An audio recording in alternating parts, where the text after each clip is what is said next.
Here is an original success story, From the Ashes of Zero, The Unbreakable Rise of Elias Kane. It is a fictional tale inspired by countless real-life stories of perseverance, failure, reinvention, and triumph. I hope you find it inspiring. From the Ashes of Zero, The Unbreakable Rise of Elias Kane. Chapter 1. The boy who counted stars. Elias Kane was born in 1987 in a small Rust Belt town called Millford, Ohio, a place where the steel mills had closed a decade earlier and never reopened. His father, Thomas Kane, had been a mill worker until the layoffs came. After that, Thomas drank quietly in the evenings and fixed neighbors' cars in the driveway for cash. His mother, Ruth, cleaned offices at night and took in laundry during the day. They lived in a narrow two-story house with peeling paint and a roof that leaked when it rained hard. Elias was the youngest of three. His older brother, Marcus, dropped out of high school at 17 to join the army. His sister, Lena, got pregnant at 18 and moved in with her boyfriend. By the time Elias was 10, it felt like he was the only child left in the house. But Elias had one thing no one else in his family seemed to possess: an insatiable curiosity about how things worked. He took apart radios, lawnmowers, old computers, anything he could find at yard sales or in the trash heap behind the electronics store. He rebuilt them, sometimes better than before. When he was 12, he fixed the neighbor's broken television and earned $20, his first paid job. At night, when the house was quiet, Elias would climb onto the roof with a battered notebook and count stars. He didn't have a telescope, he just looked up and imagined. He told himself that every star was a possibility, a future he could reach if he worked hard enough. It was a childish thought, but it kept him going. School was a mixed bag. Elias was bright, too bright, sometimes. Teachers called him gifted, but also distracted. He aced math and science but barely passed English and history because he couldn't sit still long enough to care about dates or poems. He spent lunch periods in the library reading books about computers, programming, and business. By 14, he had taught himself BASIC and then C++ from library books and dial-up internet at the public computer lab. His guidance counselor, Mrs. Alvarez, noticed. One afternoon she pulled him aside. "You're wasting your talent here, Elias," she said. "You should apply for scholarships. Get out of Millford." Elias shrugged. "We can't afford college. There's financial aid, loans, grants. You're smart enough to get a full ride if you try." He thought about it.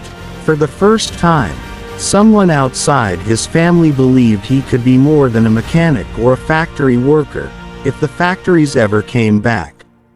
That night he told his mother. Ruth looked tired, but she smiled. "If anyone can do it, it's you, baby." So Elias applied to every scholarship he could find. He wrote essays about growing up poor, about fixing things with his hands, about wanting to build something that lasted. He got accepted to 3 universities. The best offer came from MIT, full tuition, room, and board. When the acceptance letter arrived, his father cried for the first time Elias could remember. Cambridge Dreams MIT was a different world. Elias arrived in the fall of 2005 with 2 duffel bags, a used laptop he'd rebuilt himself, and $300 in cash saved from summer jobs. The first semester nearly broke him. Everyone seemed richer, smarter, more confident. They talked about private schools and internships at Google and family vacations in Europe. Elias wore the same 3 hoodies all winter and ate ramen in his dorm room to save money. But he worked. God, did he work? He pulled all-nighters in the labs. He joined every project team that would have him. He learned Python, Java, machine learning before it was trendy. He interned at a tiny startup in Boston during summers, making $12 an hour but gaining experience no classroom could offer. In his junior year, he and 3 classmates built an app called Study Buddy, a smart flashcard system that adapted to how well you knew each concept. It used basic reinforcement learning to prioritize weak areas. They launched it for free, mostly for fun. Within 6 months, 50,000 students were using it. Investors started calling. They raised $500,000 in seed funding right before graduation. Elias graduated with honors in 2009, just as the financial crisis hit. The timing couldn't have been worse, or better, depending on how you looked at it. The first flame they renamed the company LearnFlow and moved to San Francisco. For 2 years, everything soared. They grew to 2 million users, raised a $10 million Series A, hired 20 employees. Elias became CTO at age 24. They were featured in TechCrunch, Forbes 30 Under 30, the whole circus. Elias bought his parents a new house in Millford, the first one they'd ever owned outright. He flew home for Christmas in first class. Life felt magical. Then, in 2012, everything collapsed. A bigger competitor, EDU Giant, launched a near-identical product with 10 times the marketing budget. They undercut prices, poached half of LearnFlow's engineers with huge salaries, and spread rumors that LearnFlow's algorithm was unreliable. Users fled. Revenue dried up. The investors panicked and demanded a fire sale. EDU Giant bought LearnFlow for $8 million, a fraction of its peak valuation. Elias walked away with about $2.1 million after taxes and debts. He was 26 years old, a paper millionaire who had just watched his dream die. He flew home to Millford and didn't leave his childhood bedroom for 3 weeks. His mother brought him soup. His father sat with him in silence. One night, Elias opened his laptop and stared at the code he'd written, the code that had once felt like magic. He closed the laptop and cried until he fell asleep. The desert years. For the next 4 years, Elias drifted. He moved back to San Francisco because that's where tech people went, but he didn't start another company. He consulted. He advised startups for equity that usually turned out worthless. He made enough to live comfortably in a small apartment in the Mission District, but he felt hollow. He drank too much on weekends. He dated women he didn't really care about. He avoided old friends from LearnFlow. He told himself he was figuring things out. In reality, he was hiding. In 2015, his father was diagnosed with lung cancer, the kind you get from decades of smoking and breathing factory dust. Elias flew home every month, watched his father shrink, held his hand in the hospital. Thomas Kane died in April 2016. At the funeral, Ruth hugged Elias and whispered, "Don't waste your life being afraid, baby. Your dad always said you were going to change the world." Elias went back to San Francisco and didn't drink for 30 days. He started running every morning. 5 miles, then 10. He read books again. Biographies of people who had failed and come back. Steve Jobs, Oprah, J.K. Rowling, Abraham Lincoln. He began writing in a journal every night. Just 1 page. What he learned. What scared him. What he wanted. Slowly, something shifted. The spark. In late 2016, Elias was consulting for a health tech startup working on AI for medical imaging. They were trying to detect early signs of cancer in X-rays and MRIs. The technology was promising, but the data was the problem. Hospitals wouldn't share patient scans because of privacy laws. The startup was stuck. Elias had an idea. What if they used synthetic data? Computer-generated images that looked real but contained no actual patient information. And what if the AI could learn to generate those images itself, creating an infinite supply of training data? It was a radical concept at the time. Generative AI was still mostly theoretical. He spent nights and weekends building a prototype, a generative adversarial network, GAN, that could create realistic lung scans with tumors in exact locations. It worked. The startup's accuracy jumped from 72% to 89% overnight. The founders offered him equity and a full-time role. He turned them down. Instead, he decided to start his own company focused entirely on synthetic medical data. He called it Synthara. He bootstrapped it with $400,000 of his own money, the last of his LearnFlow earnings. He worked alone in a co-working space for the first year.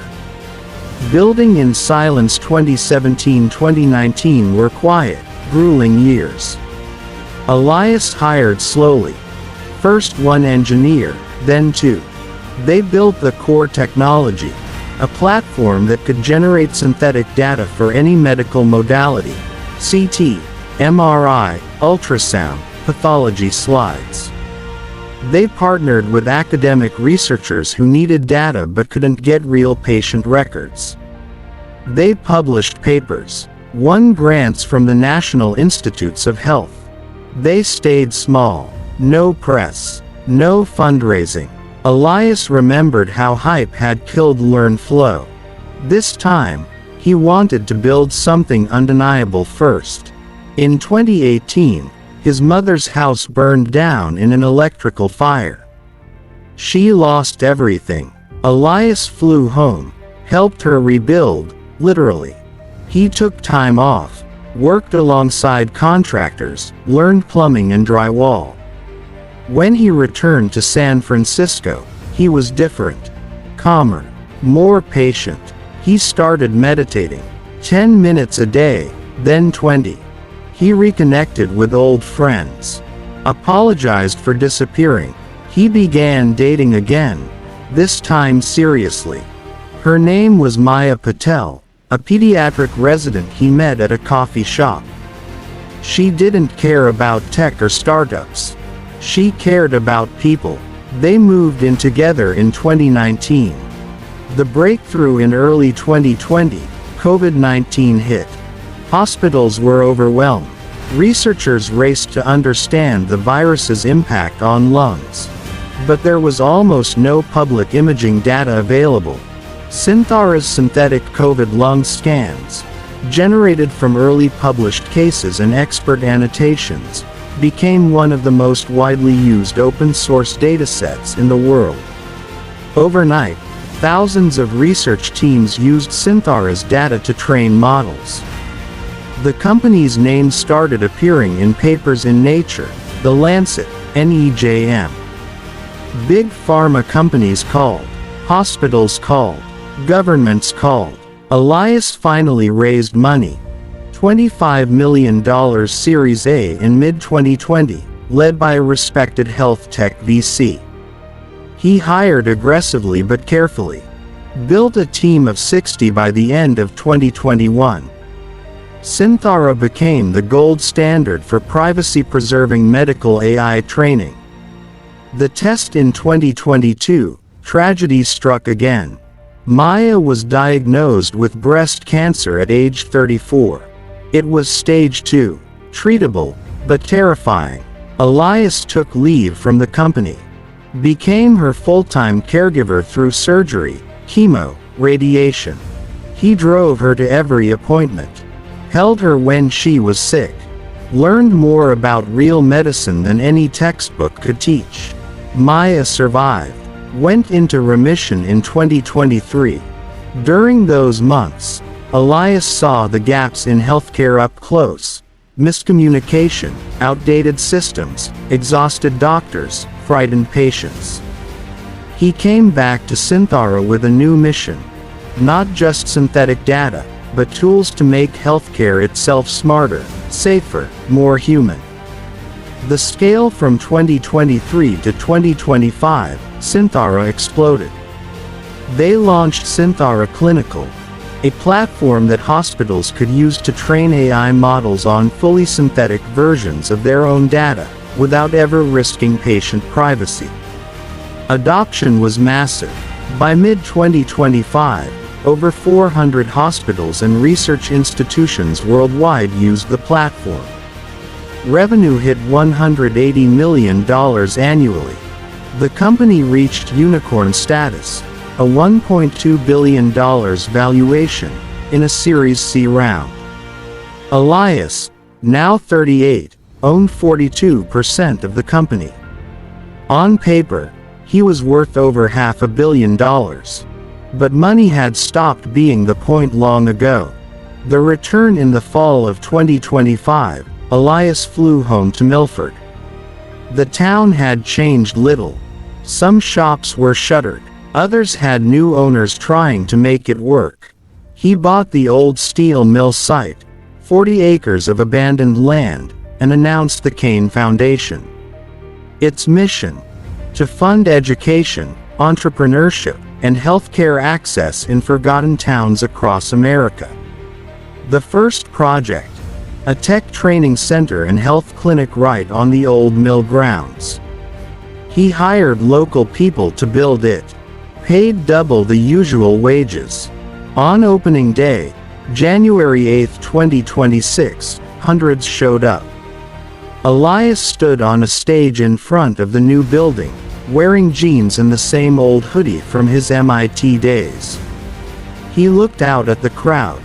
His mother in the front row, Maya beside her, old teachers, childhood friends, kids who reminded him of himself. He didn't talk about valuations or AI or unicorns. He told them about the boy who used to count stars on a leaky roof. About failing spectacularly at 26. About losing his father. About watching the woman he loved fight for her life. About learning that success isn't a straight line or a destination.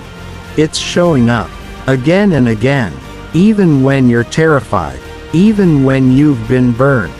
Especially then. He said, "This town raised me. It taught me what it means to work hard, to lose everything, and to keep going anyway." Today, we're giving some of that back. Not because we're saviors, because we're family. He cut the ribbon. The crowd cheered. Later, walking through the new center, a teenage girl approached him shyly. She was holding a notebook full of circuit diagrams. "Mr. Kane," she said, "I want to build things like you did." Elias smiled. The first real, full smile in years. He knelt down to her level. "Then let's get started," he said.